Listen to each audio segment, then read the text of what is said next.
세상에 뭐 이런 되먹지 못한 집구석이 있나 싶어서 사연을 보내게 되었어요. 저는 2년 전에 결혼했고 아직은 아이를 낳지 않고 맞벌이를 하고 있습니다. 그때 당시 전염병 때문에 떠들썩하기 직전의 시기였고 저희는 다행히도 거의 마지막으로 정상적인 결혼식 올리고 신혼여행까지 다녀올 수 있었어요.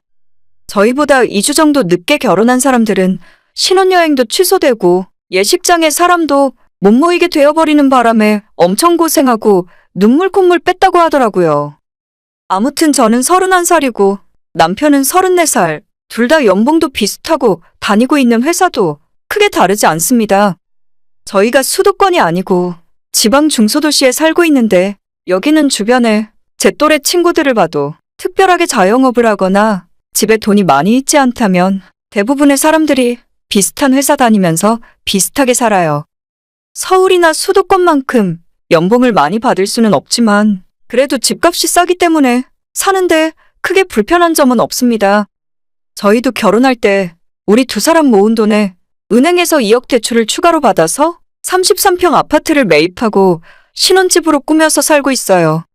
시댁은 남편 밑으로 저랑 동갑인 남자 시동생이 하나 더 있고 재작년에 저희가 결혼하기 전까지는 그래도 방 4개짜리 집에서 4식구가 살고 있었어요.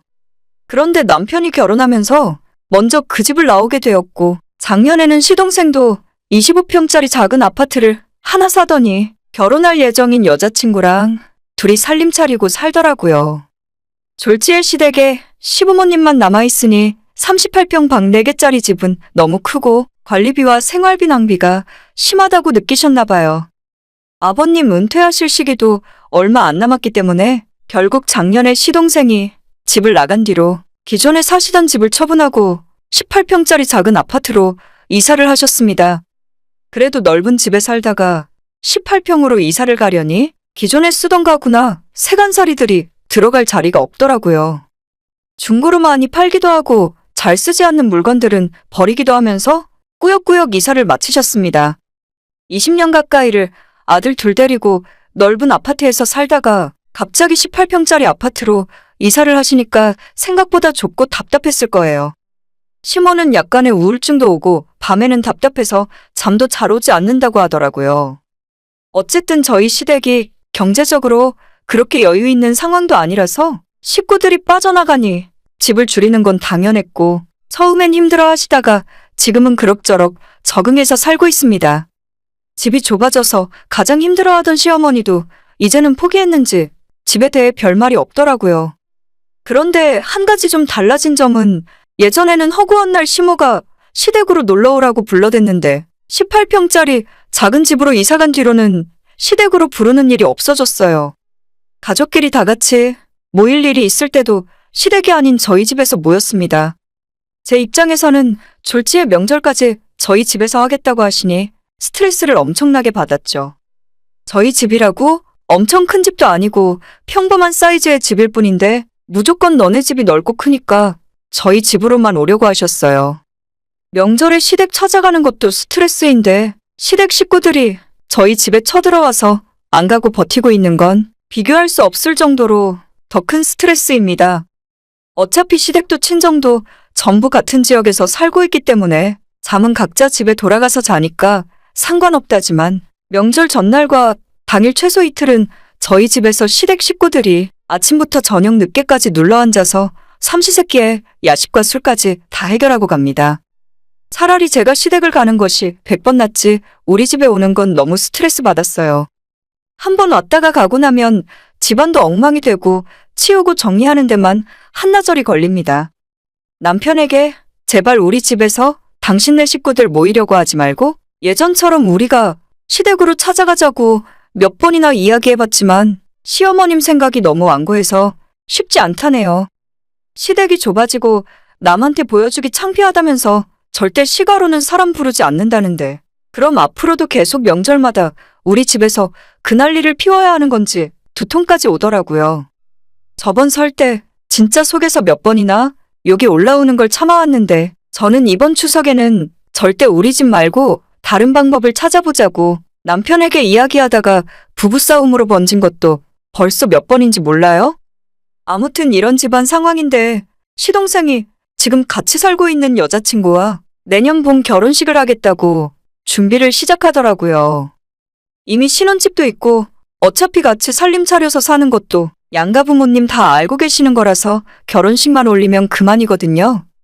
본격적인 결혼식 준비를 시작하기 전에 양가 상견례를 먼저 해야 하는데 저는 요즘 바깥 상황도 좋아져서 당연히 한정식 집에서 하는 줄 예상하고 있었습니다.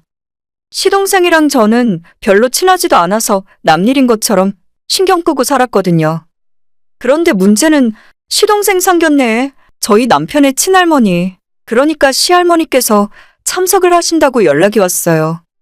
가만 생각해보니 저희 결혼 전 상견례 할 때도 시할머니께서 참석을 하셨거든요. 집안의 가장 큰 어른이기도 하고 상견례에 오시는 것 자체가 문제가 되는 건 아니지만 제가 예상치 못한 변수가 하나 있었습니다. 시할머님께서 올해 연세가 80대 후반이세요.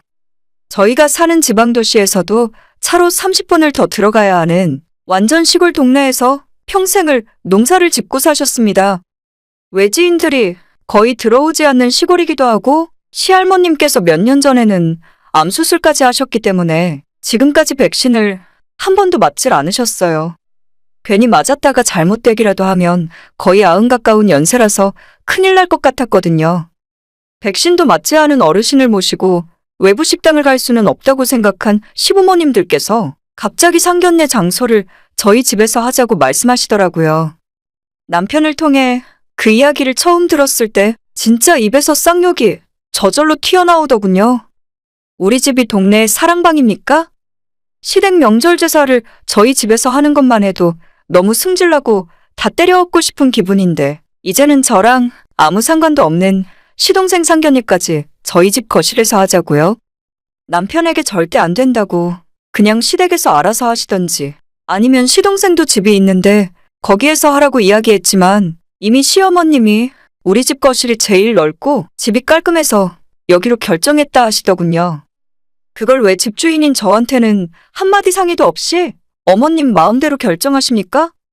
토요일 점심에 하기로 했다는데 저희 남편 회사는 토요일에 3시까지 근무하는 회사예요. 결국 남편도 없이 시댁 식구들과 시동생 사돈댁까지 저희 집에 불러다가 저보고 알아서 대접하라는 말이잖아요.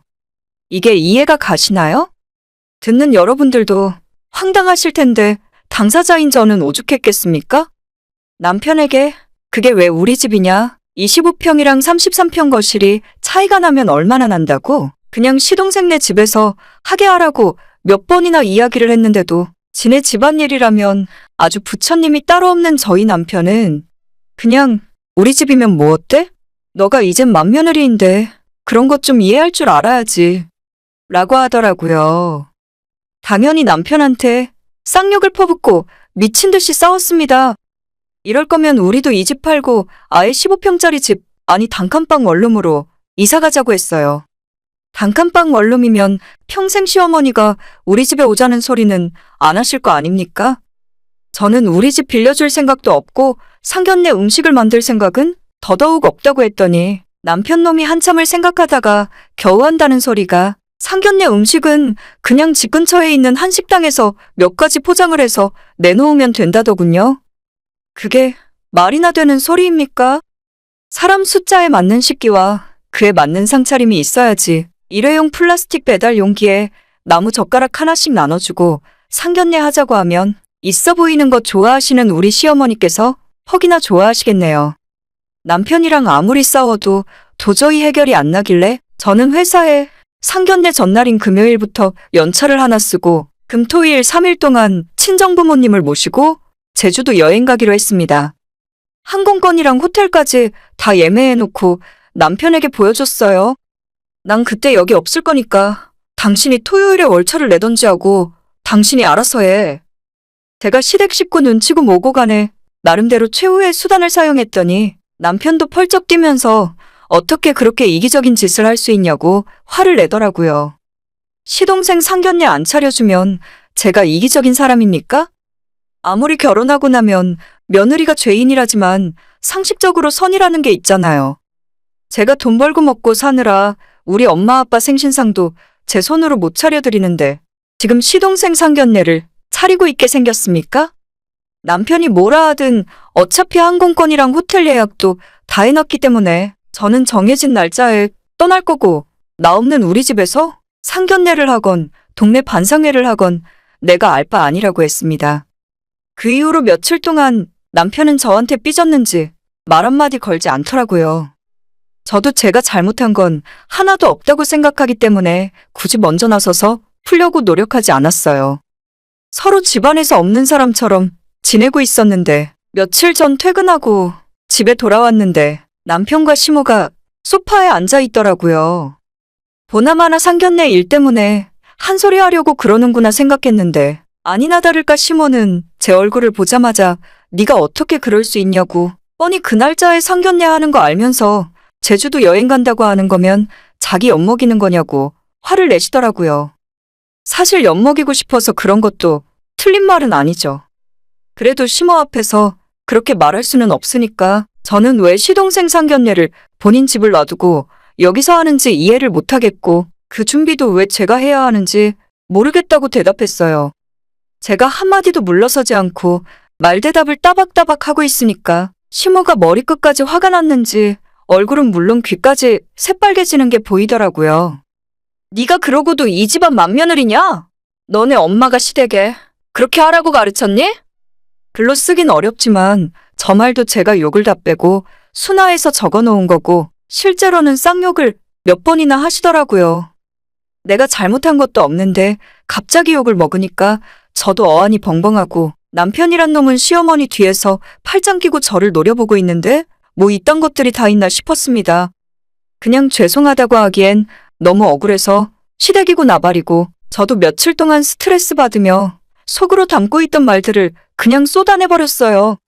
이 집안이 무슨 놈의 쌍놈 집안이길래 시동생 상견례를 형네 집에서 한대요? 저 결혼하고 이 집 살 때 어머님이 10원짜리 한 장 보태준 거나 있어요? 결혼할 땐 니들이 알아서 하는 거라 하셔놓고 이제 와서 집안 맏며느리니까 희생하라고요? 저도 속에서 그동안 참고 있던 이야기를 기회다 싶어서 다 해버렸더니 속이 뻥 뚫린 것처럼 시원한 기분마저 들었습니다. 시모가 화를 내든지 말든지 남편이 뒤에서 시모를 말리느라 쩔쩔매고 있는 모습을 보면서 내가 저 인간들 아픈 곳을 제대로 건드렸구나. 아주 통쾌했어요.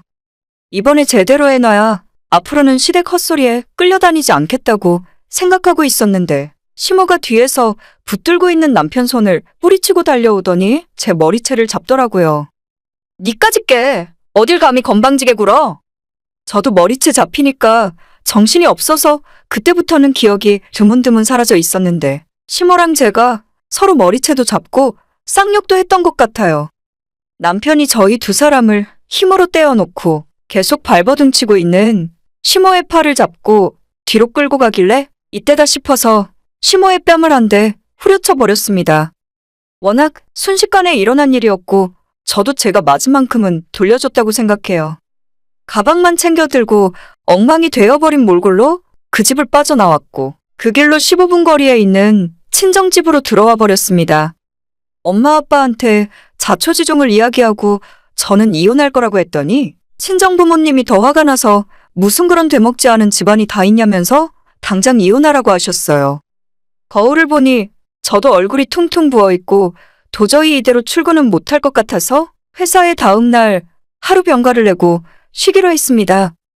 혹시 몰라 다음 날 아침 병원에 가서 전치 2주짜리 진단서도 하나 끊어놨고 친정아빠랑 용달차 하나 불러서 신혼집에 있는 제 짐을 싸그리 다 가지고 나왔어요.